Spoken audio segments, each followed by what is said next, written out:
Bom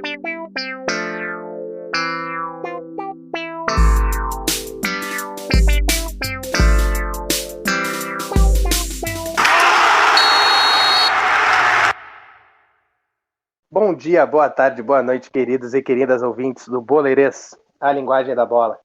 Estamos começando mais um programa, lembrando a vocês que a gente está no Spotify e também no YouTube, para facilitar para quem não tem a conta premium, né? No Spotify, no YouTube é liberado para todo mundo. Vamos falar um pouquinho sobre a rodada do Gauchão, né? Mais uma rodada de vitórias para a dupla Grenal. O Inter que venceu o Brasil de Pelotas e o Grêmio venceu o Pelotas, né? Então, vitórias da dupla Grenal sobre as equipes de Pelotas.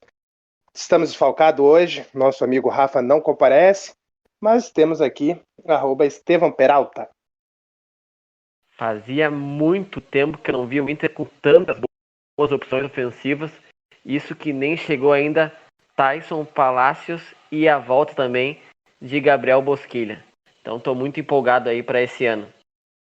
O teu Bosquilha, né, Estevão? Que até a tesão dele, ele era teu principal jogador favorito, depois o Galhardo tomou esse posto, né? Meu menino mesmo. @Carlos Pacheco _27. O Grêmio voltou no dia em que começou a nascer o Super Grêmio. Pacheco empolgadíssimo, né, com as contratações do Grêmio. Rafinha já acertou. Borré tá muito próximo e parece que as negociações estão avançadas com o Douglas Costa também, né? O Grêmio formando o Super Grêmio. Hoje que o Rafa não tá aí, a gente vai falar disso, né, Pacheco? Sacanagem, o Rafa que tá sempre folgando em ti por causa disso. Ele que adora a história do Super Grêmio. Mas olha, cara, não tô tão empolgado assim também, mas vamos falar disso mais adiante. Ih, mas que isso? Ele quer o Tassiano ainda. Enfim, eu sou o Léo Batata e o meu destaque inicial é o Inter trotou, né? O Gauchão tá servindo para isso, para rodar o time e treinar, né? Esse foi um treino de luxo no jogo do Inter contra o Brasil de Pelotas. Então vamos começar por esse jogo. Estevam, diz aí o que tu analisou dessa vitória do Inter, que deixou o Inter na liderança e tá bem, né? Com 3 pontos à frente do Grêmio. É claro, tem um jogo a mais e daqui a pouco tem o Grenal, né? Para esse embate que vai ser bom para ver quem vai sair na liderança nessa primeira fase, né, do campeonato. Como tu disse, Batata, o Inter trotou em campo. Acho que o Inter não fez uma boa partida, mas serviu para vencer o jogo. Abriu o placar logo no começo, né, com gol do Abel Hernandes, que é um jogador que certamente acho que não vai ficar no Inter, porque o contrato encerra no meio do ano e acho que o Inter não vai renovar por causa do alto salário, e já tem o Galhardo, Yuri Alberto e Guerreiro para a posição. Então é um jogador que eu acho que o Inter não vai contar mais, mas ele abriu o placar no começo com um passe do Rodinei, que apesar de dar assistência, não fez uma boa partida para mim. Como os laterais no time do Miguel Ángel Ramírez jogam mais por dentro, ele carece muito na criação, o Rodinei. Por outro lado, o Léo Borges acho que fez uma boa partida, já tinha feito uma boa partida na rodada passada.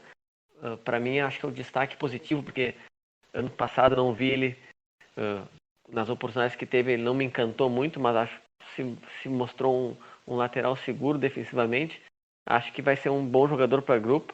Não sei se o Inter vai ir ao mercado buscar algum jogador na lateral esquerda. Tem o Moisés. Acho que o Inter deveria buscar um jogador ali.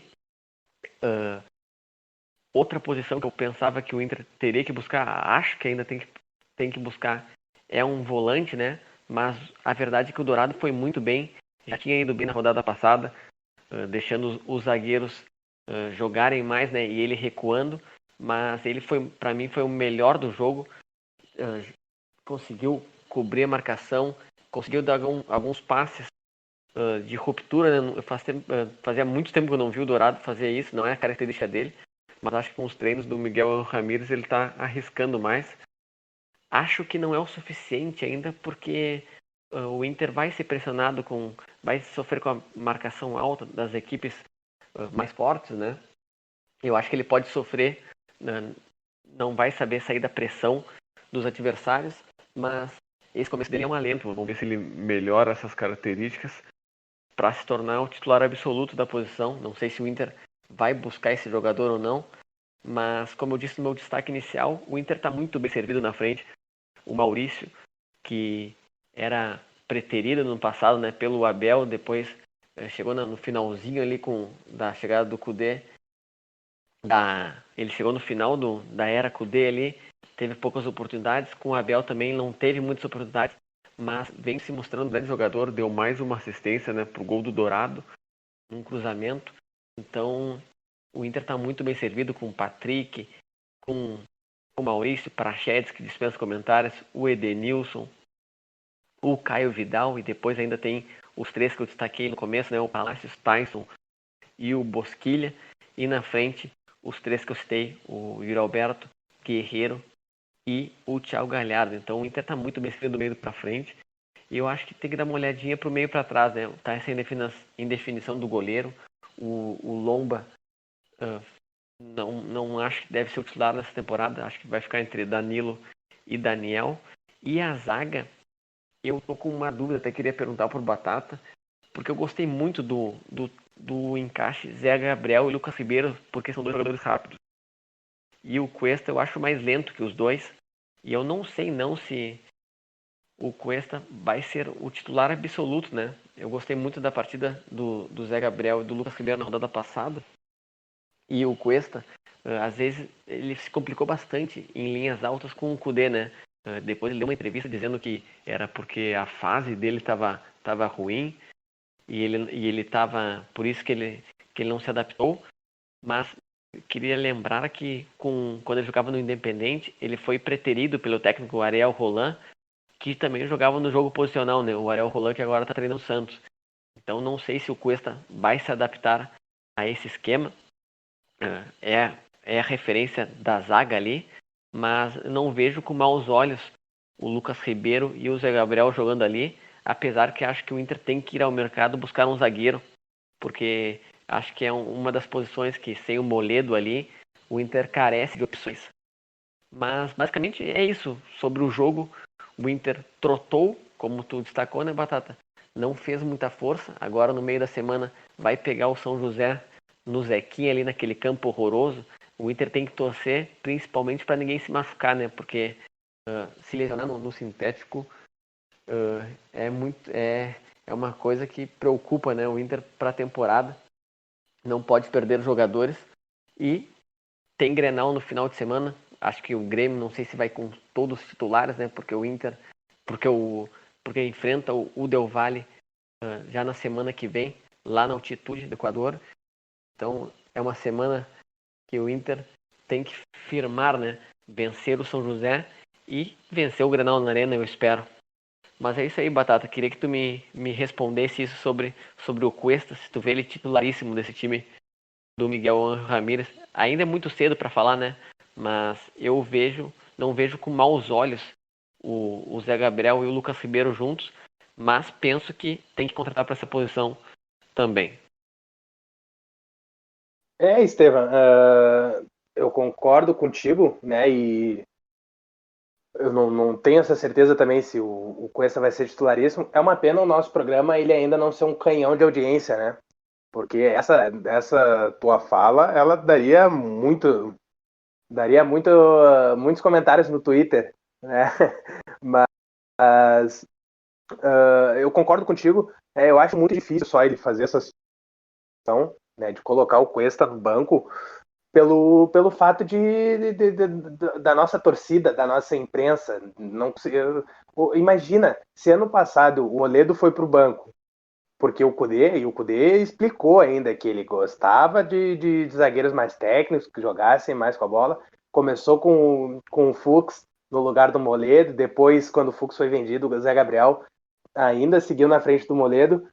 O que bateram no Kudê para voltar com o Moledo, tanto que depois, quando o Abel veio, aí os oportunistas disseram, né, que melhorou o time. Eu não digo que são oportunistas, porque mudou a característica de jogo, né? Ele para falar essa situação, né, de mudança de característica. Por Mas, isso mas, que mas foram oportunistas.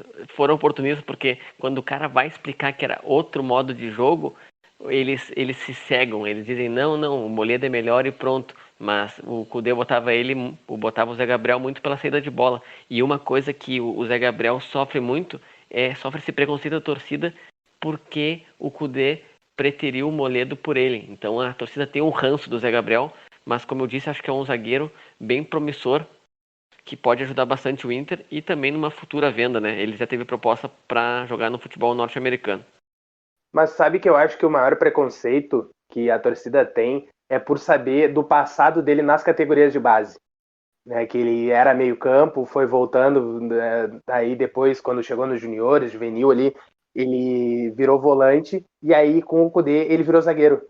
Então isso eu acho que pegou muito com a torcida do Inter, eu vejo muito disso, muitos comentários sobre isso, né, tanto que tem eu vejo muitos comentários sobre a utilização dele como o primeiro volante ali no lugar do Dourado, né? Ou do Lindoso, no caso, né? Então, acho que esse é o maior preconceito com ele. Mas até acho que não é tão louca essa tua frase, assim, então eu disse, né? Eu acho que o pior é a imprensa e a nossa torcida aceitar essa situação. Mas eu li uma thread no Twitter, foi bem falada essa thread, né? O meu espanhol no último programa não foi tão bom, mas agora no inglês eu mandei bem. Sobre essa questão do Dourado, né? Que ele não foi. Quando o Ramires chegou, foi falado, né? Que ele gosta de um 5, um camisa 5 que faça essa proteção da zaga, mas que também participe muito da saída de bola e tenha o passe longo, né? E nessa thread do Twitter dizia muito, fez um comparativo, né, entre o Dourado Lindoso e o Pellerano, que é o volante e capitão do Del Valle, que era o O ex-clube Gabriel do... Corrêa, né? Que fez essa thread, né? Exatamente.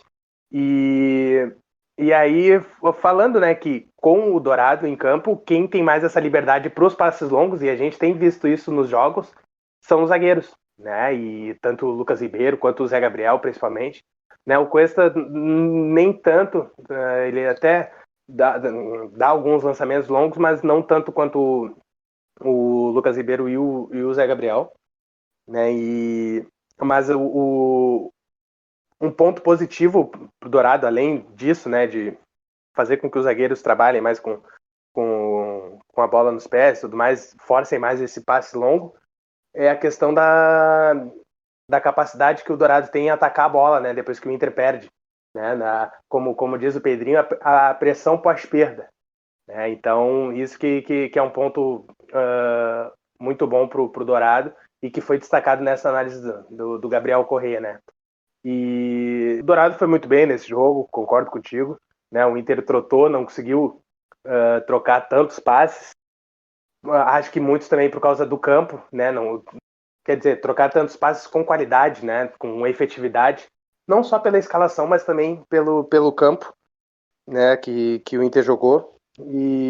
Mas uma coisa que eu ia falar também, Estevam, é a questão dos meias, de novo. Né, os dois meias que jogaram por dentro, Edenilson e Maurício, né, eu ainda acho que eles estão muito afastados, eles estão muito mais próximos do centroavante, e essa era uma coisa que eu não gostava no time do Kudê também. Né, o Kudê jogava com o volante na frente da zaga, e os três meias que jogavam à frente, eles encostavam muito no atacante, e aí eu achava que ficava muito longe dessa bola chegar neles, né? Então o Inter tinha dificuldade para fazer essa triangulação porque eles estavam muito longe e recebiam a bola de costas, né? Que não é o ideal. É claro, em alguns momentos eles fazem algumas movimentações que aí eles acabam recebendo a bola livre, como foi no caso do gol do Edenilson no jogo contra o Caxias, né? Que o Maurício fez uma movimentação interessante, recebeu uma bola de frente já, né, para o campo de ataque, e aí achou o Edenilson no gol contra o Caxias, né. Mas eu acho que isso são questões de ajuste, né, que o Ramires vai fazendo nos treinos, né, e o importante, novamente, como eu falei no último programa, o Inter tá vencendo e tá entendendo de pouco em pouco as ideias do treinador. Tá me incomodando só essa questão de ter jogo toda quarta e domingo, utilizando todos os jogadores do elenco, né? Tá rodando todo mundo, mas daqui a pouco começa Libertadores, esse ano a Copa do Brasil começa um pouquinho mais cedo, o Campeonato Brasileiro também, né? Pode ser que os jogadores sintam um pouco do desgaste, até porque eles não tiveram as férias de um mês, como nos anos anteriores, né? Eu queria pegar um gancho só do que o Batata tá falando, justamente essa questão do meio-campo. Vendo os jogos do Inter, me impressiona esse espaço.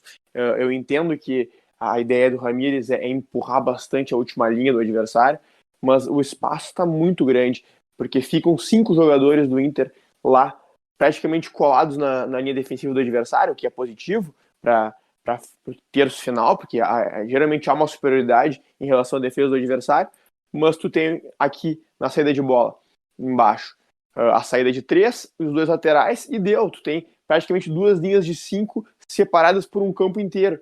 E isso aí complica um pouco. Às vezes o pessoal fica tocando bola aí na saída e não consegue fazer essa ligação com o ataque, que acaba acontecendo às vezes pelas laterais ali, que acaba facilitando um pouco. Chega no lateral, ele dá uma avançada, chega mais perto do ponteiro, consegue por ali às vezes transicionar um pouco melhor, mas é muito longe de envolver o adversário. Eu acho que seria positivo daqui a pouco se um desses dois internos ali, esses volantes mais avançados, recuassem um pouco mais, de repente se alternando, às vezes volta um, às vezes volta outro, para fazer essa ligação entre essas duas linhas que a gente vê nesse momento.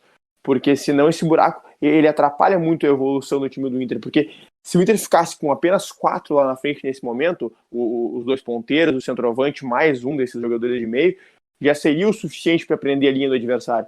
E aí poderia liberar um desses outros jogadores de meio para fazer esse meio de campo, literalmente, né? Ajudar essa transição por dentro.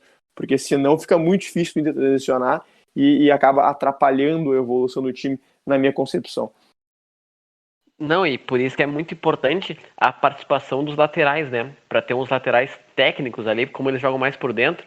Por isso que eu acho que vai ser muito importante a volta do Saravia e o próprio Heitor poderia ter mais oportunidades, né? O Ramires testou muito mais o Rodinei do que o Heitor, mas acho que ele já se ligou, já que o Heitor é muito melhor, ele gosta muito de jovens. Acho que o Heitor vai ter mais oportunidades. E por outro lado, o Léo Borges está agarrando essa oportunidade, apesar que acho que o Moisés vai ser o titular se não vir nenhuma contratação de, entre aspas, de peso, né? Mas acho que os laterais são muito importantes também nessa construção, mas concordo contigo que um dos meias tem que ajudar na saída de bola. Mas uma coisa que eu também queria questionar, não sei se a gente ainda tem um pouco de tempo, é o Patrick, que nesse esquema eu acho que tá certo que é início de temporada, o Inter não teve férias, como teve férias longas, né? Como disse o Batata, com esse calendário apertado, mas acho que o Patrick, aos poucos, capaz, se torne um reserva do time, porque tá chegando o Tyson, tá chegando o Palácios, tem o Caio Vidal também, pela direita, né? Mas o Patrick pela esquerda capaz possa jogar no centralizado. Não sei se o Patrick pode render centralizado, mas eu não vejo ele muito como esse ponteiro do time do Ramires, um ponteiro incisivo que vá pro. O Patrick ele é um rompedor de linhas, só que ele não tem a velocidade como seu forte, um passe qualificado, assim. Então acho que aos poucos talvez o Patrick se torne reserva desse time, apesar que ele não está no seu auge físico, né? O Patrick, a gente vê que no meio da temporada ele deslancha, porque ele vai muito bem, ele atinge o seu auge físico e vai muito bem. Foi o destaque do Inter no ano passado, mas acho que com essa nova ideia de jogo, capaz o Patrick acaba sobrando. Não sei se vocês concordam comigo. Eu concordo e... Vai, Pacheco. Não, eu concordo também, pode seguir. Eu concordo e essa é uma notícia boa, né? Se a gente for pensar, porque o Patrick, ele é um jogador muito importante para o elenco do Inter e tudo mais. Foi muito importante no Campeonato Brasileiro, foi o melhor jogador para mim no Campeonato Brasileiro, né? E a gente poder colocar essa situação, né, de o Patrick ser banco, ser uma opção, né, no banco de reservas, é porque o nosso elenco está sendo qualificado. Né, e essa é uma questão que o Inter tem pecado nos últimos anos. Acredito, né, eu falei aqui até bastante nos últimos programas que a questão do Inter jogar se dar melhor com um futebol reativo era muito devido à qualidade do seu elenco, né? Pode ser que agora, tendo o Patrick como opção, tendo um Praxedes como opção ou um Bosquilha, né? Então quer dizer que o nosso elenco está sendo qualificado e a gente pare de ser reativo e seja um pouco mais positivo. E o Patrick pode jogar também, pode ser testado na lateral também, né? Como os laterais jogam mais por dentro, o Patrick acho que também seria uma boa opção. Mas, claro, é início de temporada, ninguém está dizendo aqui que o Patrick não serve mais. Como disse o Batata, eu concordo muito que ele foi o melhor do Inter no Brasileirão, um dos destaques do Brasileirão no geral. Mas a gente vê, eu vejo e meus amigos também vê, que capaz ele não case com esse estilo de jogo, mas vai ser uma baita opção pra temporada. Mas é o começo, então a gente não tá querendo que o Patrick vá embora, pelo amor de Deus. Falando em elenco qualificado, vamos falar então do Super Grêmio, né? O Super Grêmio que está sendo montado pelo Romildo, esqueceu o superávit e resolveu abrir a carteira. Né? Tá vindo o Rafinha, fechou, como eu falei no início do programa, Borré prestes a ser anunciado e Douglas Costa com as conversas avançadas. E aí, Pacheco, o que tu tem a falar sobre essas possíveis contratações do Grêmio, né? A chegada do Rafinha e também o jogo contra o Pelotas, vitória por 4-0. Bom, vou começar falando sobre o jogo de hoje contra a equipe do Pelotas, essa vitória por 4-0 da equipe do Grêmio. O Grêmio entrou em campo já com uma mescla de titulares, com ainda alguns garotos. O time era majoritariamente titular, teve o Wanderson, o Diogo Barbosa, o Breno no gol, claro, né? O Maicon e o Mateuzinho nos volantes, o Ferreira numa ponta, o Léo Chu na outra, ainda um garoto que eu acho que não vai ser titular. O Alisson sendo testado por dentro como meia, uma coisa que me interessou bastante. Na frente o Diego Souza, então já era um Grêmio quase que totalmente titular, um misto bem quente. E o que a gente viu no primeiro tempo foi um pouco de dificuldade para criar. Claro que é um time que está voltando, muitos deles ainda estão voltando, mas a gente tinha esses dois ponteiros assim mais clássicos, o Alisson ali testado por dentro, que eu queria ver há muito tempo o Alisson jogar na meia. Até já havia jogado contra o Palmeiras, mas foi um jogo de emergência, um jogo mais tranquilo como hoje, porque o Alisson ele tem a característica de pisar na área, né? Mas ele está acostumado a jogar no lado, então ao mesmo tempo que eu via alguma capacidade dele ser um bom meia central, eu também vi uma possibilidade dele ficar um pouco perdido longe da linha lateral.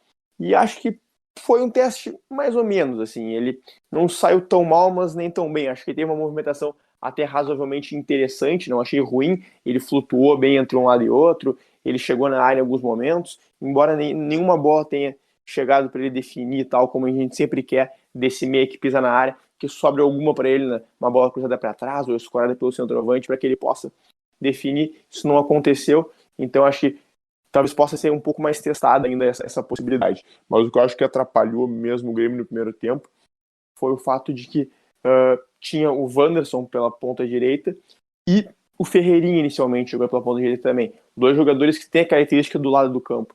E aí o Wanderson acaba ocupando mais o lado e o Ferreirinha jogando muito por dentro. E o Ferreirinha é aquilo mesmo que eu havia falado do PP naquela análise dos problemas do Grêmio na última temporada. Um ponteiro jogando por dentro, eles ficam prejudicados, porque o drible dele, tudo, ele é focado no lado do campo e não na parte central. Aí o Ferreira se centralizando, ainda mais jogando pela direita, ou seja, se ele fosse para dentro, ele ia precisar ter a perna esquerda, que não é a boa, se prejudicou bastante. Depois já tentou inverter, passar o Ferreira para a esquerda e o Léo Chu para a direita, o que piorou ainda mais, porque o Léo Chu é daquele tipo de jogador que não rende pelo lado direito, ele é canhoto e gosta de ir para o fundo. E aí acho que isso prejudicou um pouco o Grêmio. Essa circulação entre linhas não estava muito boa, apesar de ter a capacidade de controlar o jogo, porque tinha ali o Maicon e o Matheus como volantes e tudo mais. Aí no intervalo ele acaba colocando o Tassiano como meia. Eu preferia que tivesse colocado o Pedro Lucas para dar uma oportunidade para o Guri. Ele colocou o Tassiano, que a gente sabe que não é solução, mas aí voltou o time de uma formação um pouco mais tradicional, com o Alisson pela direita, tendo o Wanderson podendo passar na ponta, o Alisson vir para dentro. E o Grêmio mais tradicional e tal, também não conseguiu ir tão bem, sofreu um pouco no início da segunda etapa. O Breno teve que fazer uma boa defesa numa falta, até o jovem zagueiro Heitor cometeu um pênalti não marcado pela arbitragem, né? É importante que se diga. O Grêmio acabou sendo favorecido nessa situação, quando a partida ainda estava 0-0. E o jogo estava indo para uma situação complicada, era um jogo que estava bem difícil até essa metade do segundo tempo, quando o Renato tira o zagueiro Heitor e coloca o centroavante Ricardinho. Uma daquelas maluquices do Renato, traz o Matheus Henrique para ser quarto zagueiro e acaba melhorando o Grêmio, porque o Matheus Henrique, como quarto zagueiro, melhora um pouco mais a saída de bola. Ele coloca o Ricardinho na área, junto com o Diego Souza. O Diego Souza começa, além de fazer seus pivôs, fazer também alguma circulação até como meia, porque a gente sabe que ele tem essa capacidade por todas as posições que ele já jogou na carreira. E logo no primeiro lance, o Grêmio já faz o gol. Uma bola que o Diego Souza faz pivô, o Grêmio trama, e o Ricardinho é pifado e faz o que ele faz de melhor, que é definir, né? O Ricardinho é um definidor, é um cara que busca as costas do zagueiro, busca o espaço para definir. É diferente do Diego Souza, que procura o pivô. Ele procura sempre essa bola para definição, mesmo que às vezes não seja tão participativo no jogo, que aliás é uma característica do Borré, que nós vamos falar depois. Aí o Grêmio consegue abrir o placar, o Pelotas tenta sair para o jogo, já erra uma saída de bola, entrega para o Alisson, o Grêmio faz o segundo, e aí aquele famoso caso do time do interior que toma o primeiro e abre a porteira. O Grêmio faz 2, o Grêmio faz 3, 4 na sequência, e acaba com essa vitória que no placar parece muito tranquilo, mas na verdade foi um jogo que estava se encaminhando de forma bem complicada até a metade do segundo tempo. E completando falar sobre essa questão do Super Grêmio, o Rafinha foi anunciado pelo Romildo após a partida, que já estava praticamente certo desde ontem essa contratação, desde o sábado, na verdade, essa contratação.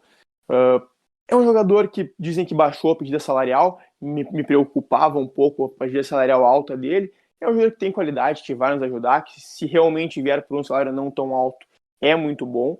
Agora, tem que ver o ajuste. O Rafinha é um lateral que é mais construtor, ele tende a ir mais para o meio, o que vai nos obrigar a ter um ponteiro direito que busque mais o lado. Porque se jogar o Rafinha junto com o Alisson, vai ser bem prejudicial para o time do Grêmio.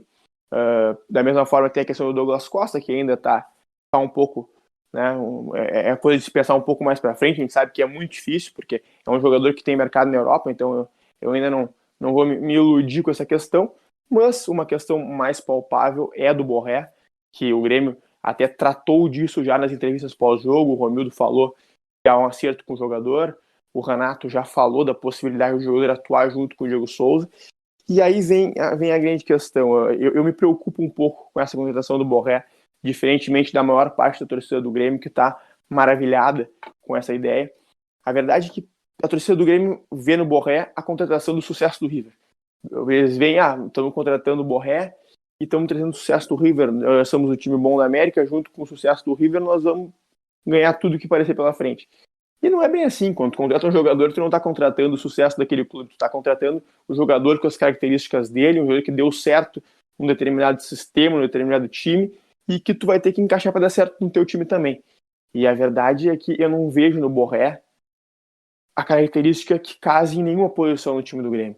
Ele não é ponteiro, ele não pode jogar na ponta, que o Grêmio usa os ponteiros, né?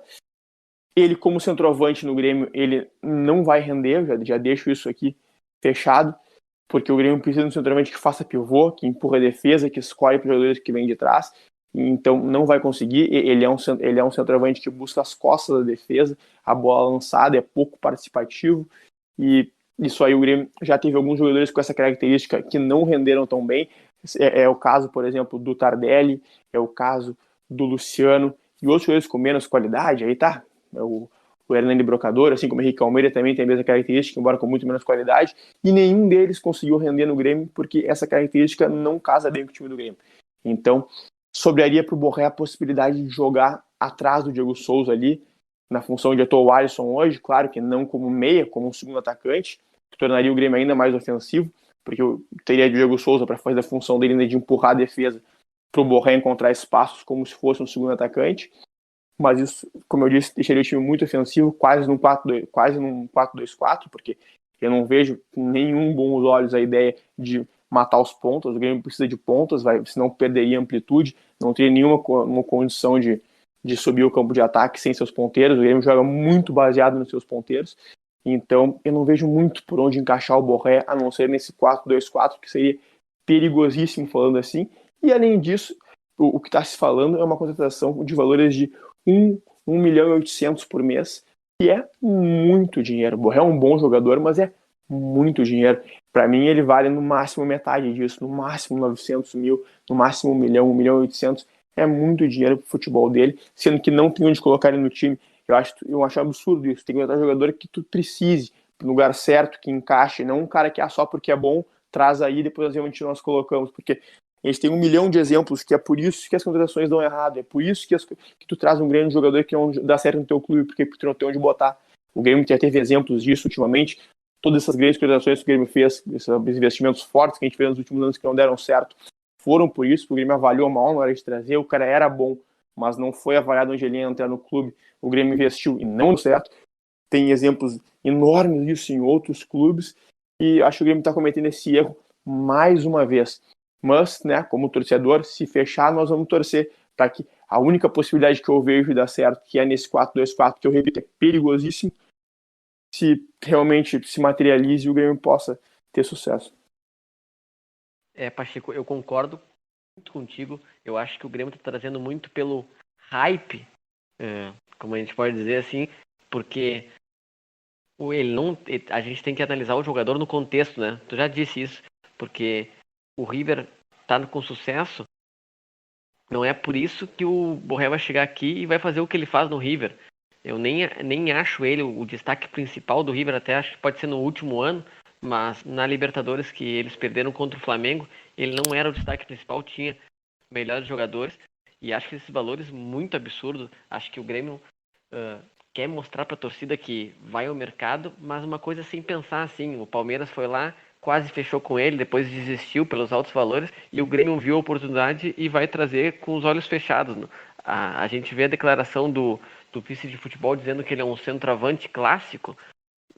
Para falar isso, nunca viu um jogo dele, né?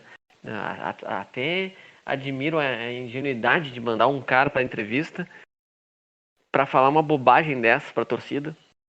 Um cara que é remunerado para isso, né? Não sei se os caras do Grêmio são remunerados, mas um cara que representa uma instituição grande como o Grêmio não pode falar um absurdo desse sobre um jogador que ele, pelo visto, sequer viu jogar uma vez. E sobre o Rafinha, dispensa comentários, um bom lateral. Eu não acredito que deve ganhar só 400 e poucos mil, como foi noticiado, né? Mas se for por esse valor, é uma baita contratação. Tanto que vai ajudar bastante o Wanderson, né? E o Grêmio vai precisar de laterais pro elenco, né? Durante o ano. Tem o Wanderson, agora o Rafinha. Não se sabe como o Léo Gomes vai voltar de lesão, né? Tá parado já faz uns 29 anos. Porque a gente já conhece, né, o departamento médico da dupla Grenal, que o jogador vai lá com uma lesãozinha, não volta nunca mais. E falando só um pouco sobre o jogo, rapidinho, o primeiro tempo do Grêmio totalmente preguiçoso. O Pelotas conseguia sair jogando com uma tranquilidade, o Grêmio não conseguia pressionar para roubar a bola em cima. E isso vai ser muito preocupante pro jogo, preocupante para os gremistas, né? Contra o Del Valle. O Del Valle é um time que acelera muito no último terço, né? Depois do meio-campo ali, acelera muito o ataque. E o Grêmio, com essa lentidão no meio-campo, e jogar, talvez com essa dupla que jogou hoje, Maicon e Matheus Henrique, lá na altitude, eu acho que vai ter problemas. Porque o time deles é muito rápido, o Del Valle. Atropelou a União Espanhola. E acho que o Grêmio vai ter que, já disse em outros programas, né? O Grêmio vai ter que jogar muita bola. Se continuar jogando essa bolinha que vem jogando, corre sérios riscos de ser eliminado da Libertadores nessa pré, né? Então, acho que tem mais 2 jogos, né? Tem um jogo, o Grêmio joga no meio da semana e depois tem o Grenal. Mas na semana que vem já tem um confronto de mata-mata e não vejo o Grêmio muito preparado. Tá certo que é Libertadores, outro espírito, mas tem um grande adversário, não vai enfrentar um Cacho do Peru, então o Grêmio tem que estar com os olhos abertos, senão vai ir para a Sul-Americana. Ainda tem essa mamatinha, né? Se é eliminado, vai para a Sul-Americana, que também é uma competição que, se o Grêmio for, também vira um favorito. Olha que o Batata gosta dessa ideia de pessoa americana, hein? Não, o Batata me enlouquece. Eu gostei mesmo. Eu gostava, né? Tanto que depois eu não tava tão errado assim. O Inter eliminado logo ali, né? Não, ô Batata, não, eu não vou nem te responder. Mas... Se tivesse ido pra Sul-Americana, qual foi o final da Sul-Americana mesmo? Foi Defensa e Justiça e Lanús. Olha só. Não, mas mais uma questão sobre a entrevista do Romildo hoje depois do jogo é que ele falou que com essas contratações o volante que o Grêmio tanto precisava não viria, mas também não me preocupo tanto com isso porque ele falou uma coisa que me deixou muito feliz, que é que os volantes Fernando Henrique e Vitor Bobsin serão promovidos ao grupo principal.